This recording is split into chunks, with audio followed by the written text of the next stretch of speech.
They've been growing grapes here for more than 400 years, ever since the Spanish first colonized. But in the minds of many people, Chilean wine is the thing you find on the bottom shelf in a supermarket when you don't want to splash out on a Barossa Shiraz or maybe a California Pinot Noir.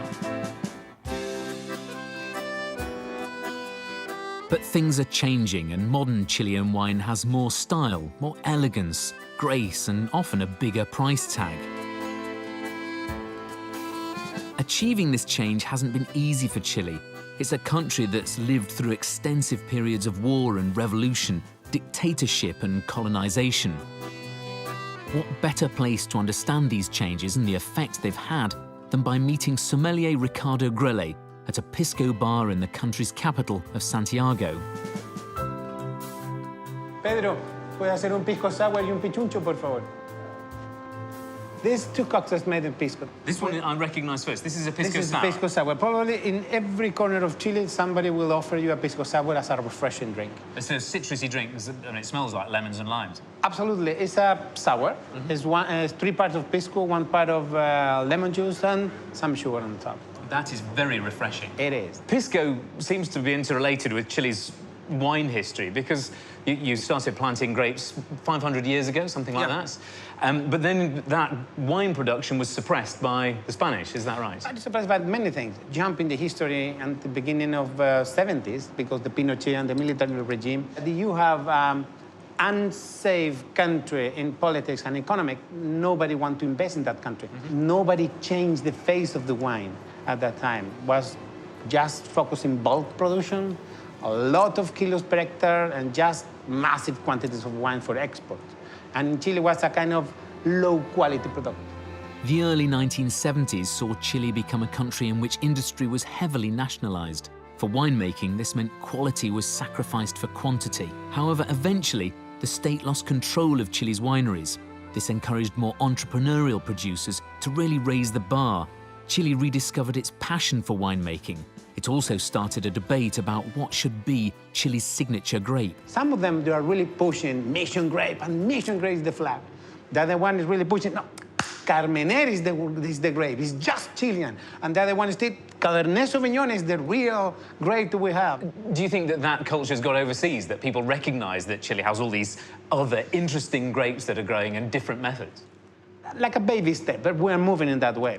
But also, we are communicating to all over the world that the Chilean wine is moving and is improving its quality and is showing something absolutely surprising. As such, Ricardo has a new bottle from one of my favorite vineyards for me to try. A special bottle for you is Santa Rita Casa Real Reserva Especial 2011, one of the most famous Cabernet Sauvignon from Maipo. I know this wine very well, but I've never tried this vintage.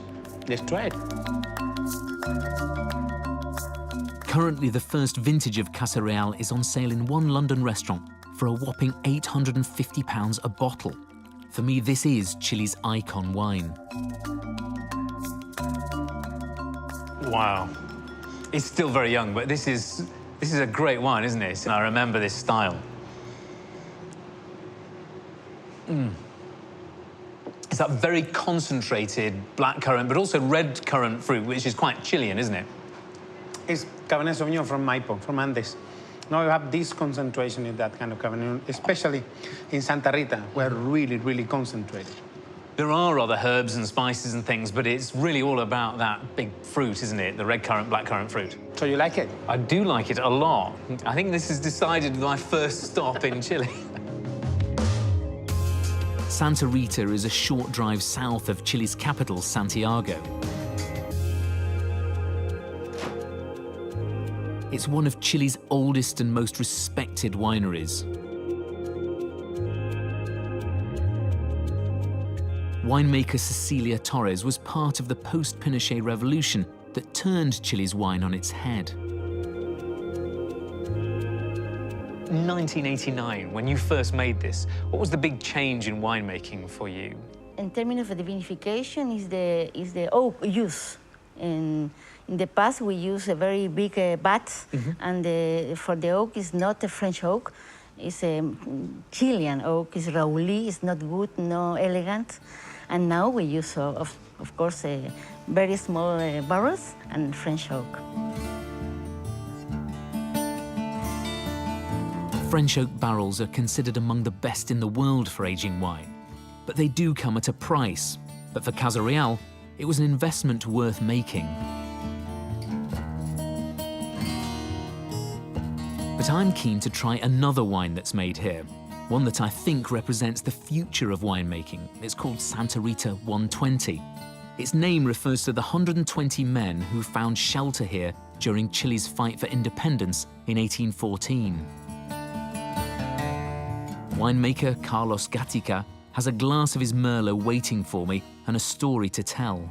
During Chilean struggle for independence, there was a battle in Rancagua, 50 kilometers south, and after we were seriously defeated, all the surviving soldiers came here. They were hidden by Doña Paula, which is a Chilean patriot. They stayed here for a while.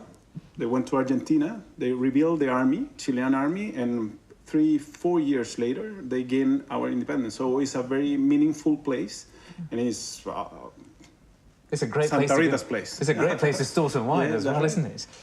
How exciting a time is it now to be a winemaker in Chile for you? At the moment, it's very exciting. I think we're now learning a little bit. We're getting to a point in which we're understanding the relationship between vine, the soil, the climate, humans, you know. So we're getting into a point that we can make very exciting wines where we can do different things. You talk with a great deal of confidence about winemaking. How much do you owe that to the work that winemakers like Cecilia did in making grand wines like Casa Real that showed really well against Bordeaux and Burgundy? Right. Our confidence comes from our strength, that we have great soils, and also we have the human experience. People is making mistakes in the good way.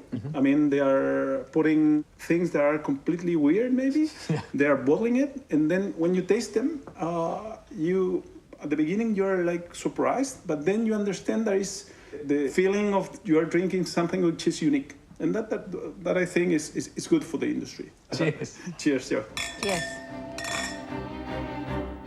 The next time you open a bottle of wine, you might want to take a minute to think about the history that might have gone into making it. The humble Chilean grape has had to overcome great conflict throughout centuries of war, recession and revolution, all taking their toll. Yet never once have Chile's winemakers admitted defeat.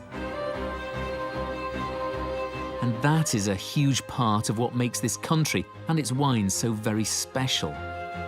This historical turmoil has in fact shaped their wines and the winemakers into something greater, and as a result, Chile is becoming a captivating main stage contender for the top wines in the world, hopefully for generations to come.